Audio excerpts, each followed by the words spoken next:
Hello and welcome to Charity Pulse, your bi-weekly dive into the heart of the charity sector. Remember not to miss future episodes by hitting the follow button on whichever streaming platform you are listening on. My name is Catherine Rastomji. I head the charities practice at Shakespeare Martineau, and I'm joined today by my fellow co-hosts Charles Mosquita, Charities Director at Quilter Cheviot, and James Saunders, Partner at Moore Kingston Smith. Together we explore the latest insights and pressing issues affecting charities, non-profit organisations and the voluntary sector. Whether you're a charity professional, a passionate volunteer, or simply someone who cares about making a difference, there's something here for you. So grab your headphones and get ready to engage with the vital conversations shaping the future of the charitable landscape. And don't forget, you can also catch us on Spotify, Apple Podcasts and YouTube, as well as on our websites. Let's get started. So recently we had the Charity Law Association annual conference, and this included a closing keynote speech from David Holdsworth, who is the fairly newly appointed Chief Executive of the Charity Commission. It was a very interesting content, I think, to his speech generally. But one of the points I particularly noted was he made reference to there being at least 700,000 trustees of registered charities, covering nearly 1 million trustee positions. He also went on to explain that the Commission is undertaking research at the moment with pro bono economics to understand better who these individuals are that are charity trustees and what their particular skills are. So I'd just be interested in your comments, thoughts, observations, and I think particularly also around trustees of grant-making charities, because we are seeing that as a repeating story at the moment that's coming through about the challenges that they're facing. James, do you want to kick us off? I think those stats will be interesting to examine. As you said, 700,000 trustees covering nearly 1 million trustee positions. Obviously, there's people doing more than one. It'd be interesting to know how many are doing more than one and what that in 1 million trustee positions, how many people are doing more than 1, 2, 3 or whatever, and seeing what the pool is. You mentioned grant-making charities, and there's been more this week about grant-making charities pausing or having a hold on their operations, seemingly because of, as we've talked about before, the overwhelming demand. And when those grant-making charities in particular, there is often a responsibility on trustees to be involved in that grant-making process, isn't there? We all see that. It's not just a management team decision on that sort of thing. The family trusts and those sort of things that have those very involved trustees. So that's where it becomes a more of a part-time job, doesn't it, than just a role at the head of, or anything that is that much more hands off. So all of that, I think that will be very interesting to try and understand what skills trustees generally are bringing to the table and where the strengths are. Absolutely. And Charles, anything from you? Yeah, I mean, the wonderful thing about trustees is you can be, anybody from the king down to the lowest in the land, and everybody has an ability to become a trustee. I mean, it'll be interesting to see what they come up with. I'm not sure how helpful it's going to be. I slightly wonder why they're asking the question. So, do they have real concerns about how charities are being governed? Certainly from my experience over the last 30 years, I think most boards do a bloody good job. Yeah.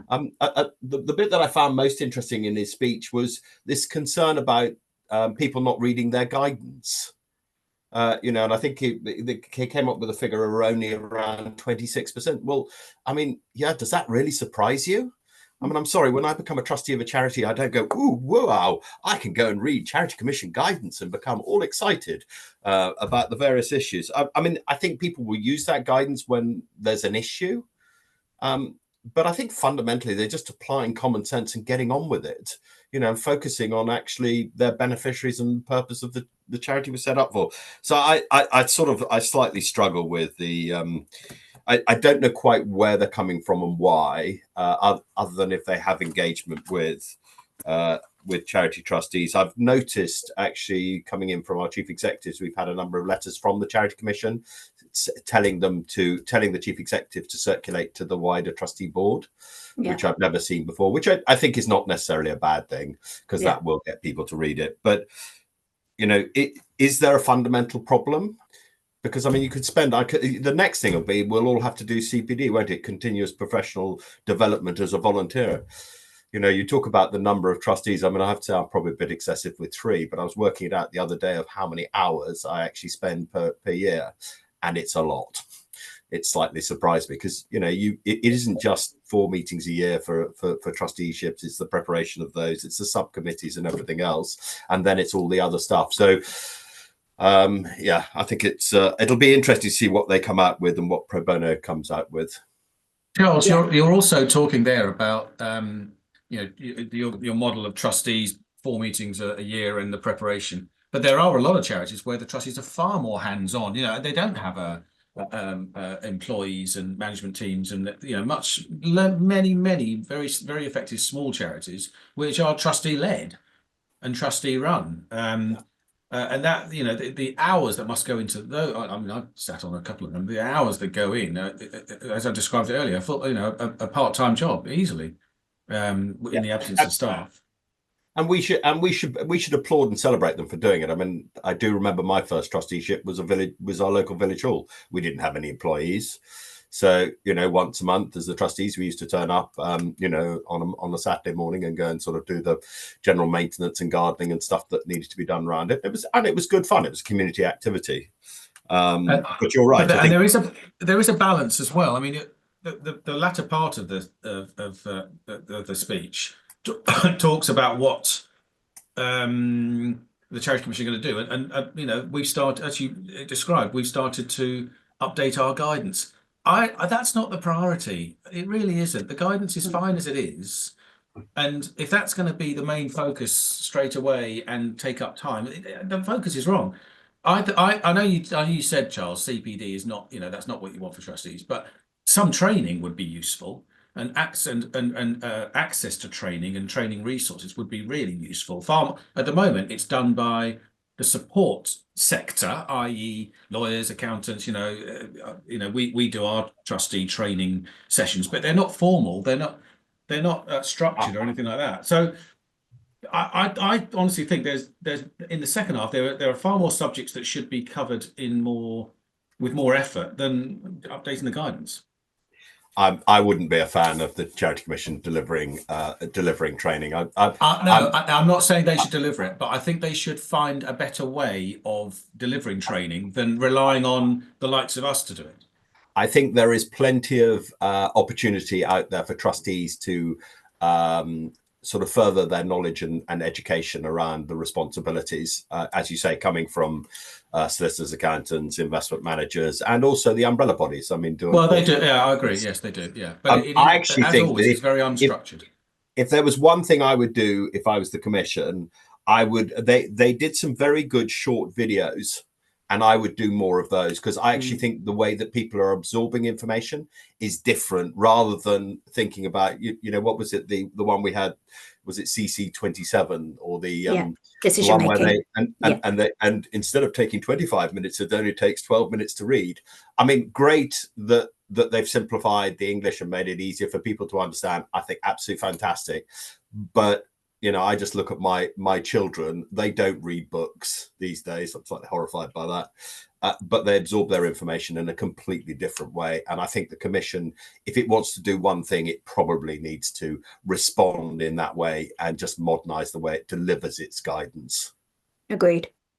Okay, so I'm going to take us next to the Prime Minister pledging his new partnership with charities as he announces a new covenant, which we have explored could mean many different things to many different people, depending on whether you're male, female, and your age demographic, to know Marvel baddies or witches. But what he has talked about is a new partnership with the voluntary sector.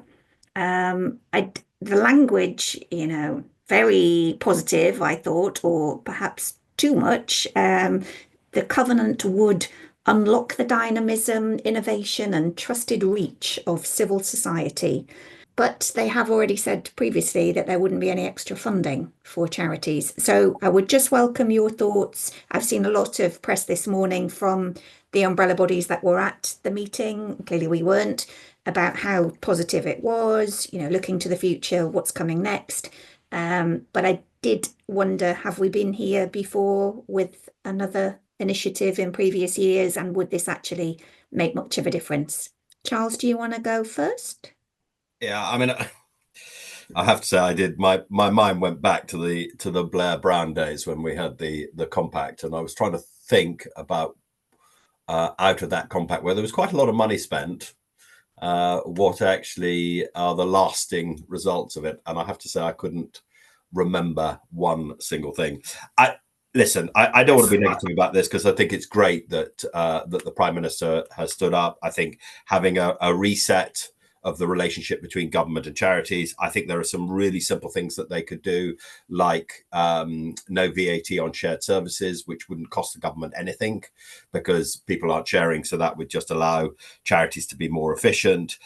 I think the way that the funding of charities is done, could again be simplified and over longer periods, so that there is less cost to charities actually having to apply.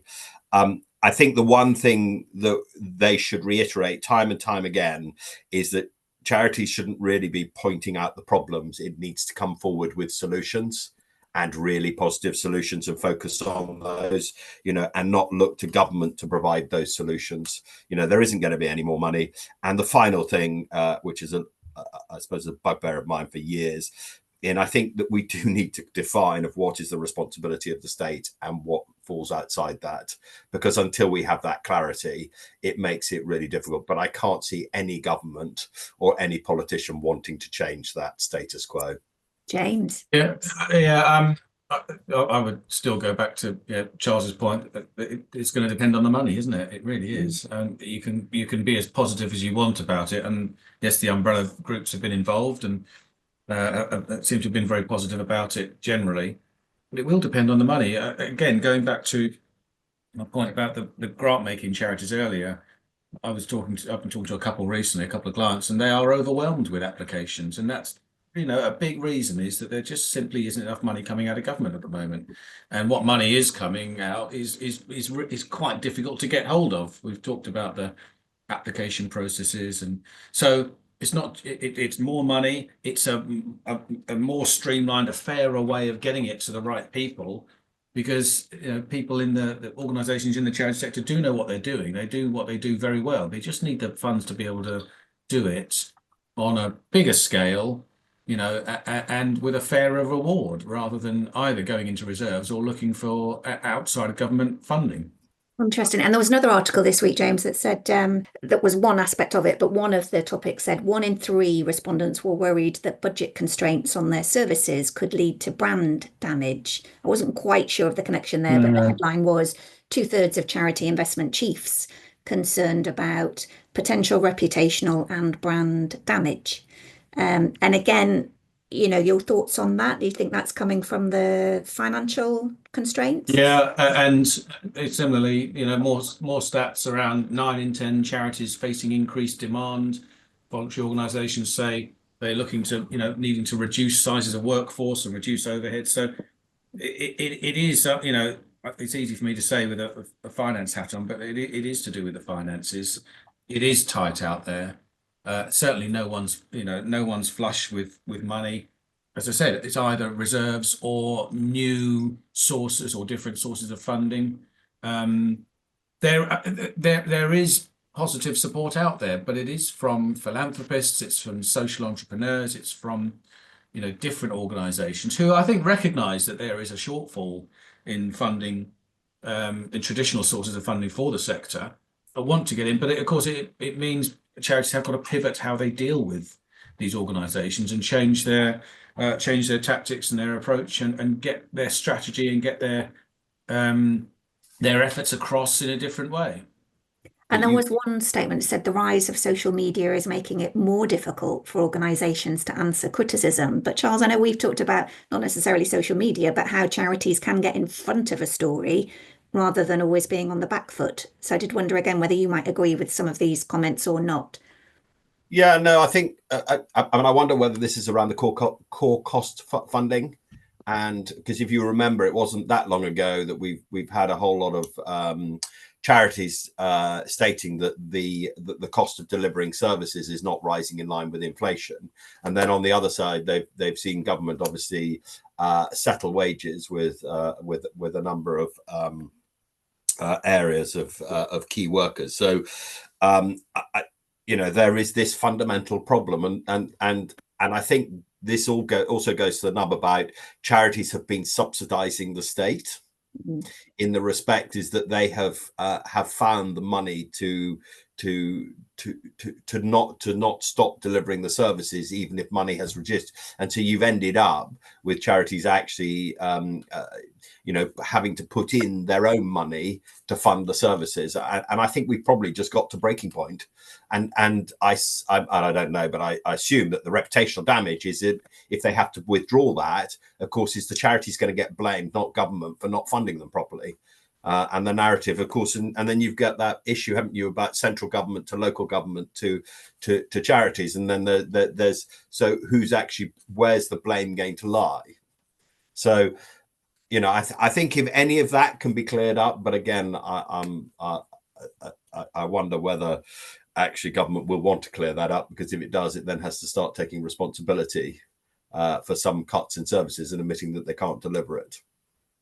Yeah. And then our final story for this week, quite a headline-grabbing title of the charity sector is too precious, too disjointed and too defensive, NPC chief says. As we have discovered, if you actually read the article, that's not actually what it says. But I did wonder whether you had any thoughts about what's happening within the sector and how charities are organising themselves. James, do you want to? Yeah, I thought the same as you. I thought that the overall speech, if you like, or the content was reasonably quite positive. But unfortunately, the headline wasn't particularly pleasant, as you say, too precious, too disjointed, too defensive. I think that was some way down the speech, but at the same time, it was much more positive. I think it was meant in a positive manner as well. If we could get even 10% more out of the sector, then the UK world would be a much better place. So it's quite positive in many ways. It's not disguising, as there's mention of it's a difficult world out there, as we've described already. But yeah, it was there was some quite good stuff in there, but unfortunately, not that point about too precious, disjointed, and defensive is completely wrong. But to say that that's the reason that there aren't more mergers, for example, I think is a little bit of a disconnect, really. Yeah, I have to say, having been through a merger, I can tell you there are very good reasons why charities don't. The complexity of it, and the time, and the distraction is something not to enter lightly. So I always think that there are not too many mergers. The bit that I suppose I lightened on was the difference between competition versus collaboration. And actually, funnily enough, I do share that view. I think we should be collaborating more, and we should be less precious. And I do find it remarkable how reluctant people can be, both at senior management and trustees, about actually trying to work in partnership. But partnerships are difficult. There is a hell of a lot of trust that needs to be there, and somebody needs to drive it. And if you lose the individual driving it, that can make it very vulnerable. But charities, by their very nature, in the respect that of what they do, the benefiting of society, should mean that collaboration should actually work very well, and that there shouldn't be a need to compete with one another. However, I know that the environment, particularly around funding, has lended itself towards competition rather than collaboration. Well, thank you both. I'm going to draw us to a close here. So thank you for tuning in to this episode of Charity Pulse. We hope you found our discussion insightful. If you do have any questions or topics you'd like us to cover in future episodes, we'd love to hear from you. We'd also love to hear from anyone who was a big fan of the compact, had good experiences and misses it deeply. So feel free to argue back or contradict any of our comments and opinions. Don't forget to follow us, leave a review, share our podcast with your network, and join us next time as we continue to explore the challenges and opportunities facing the sector. And until then, keep the pulse of charity beating strong.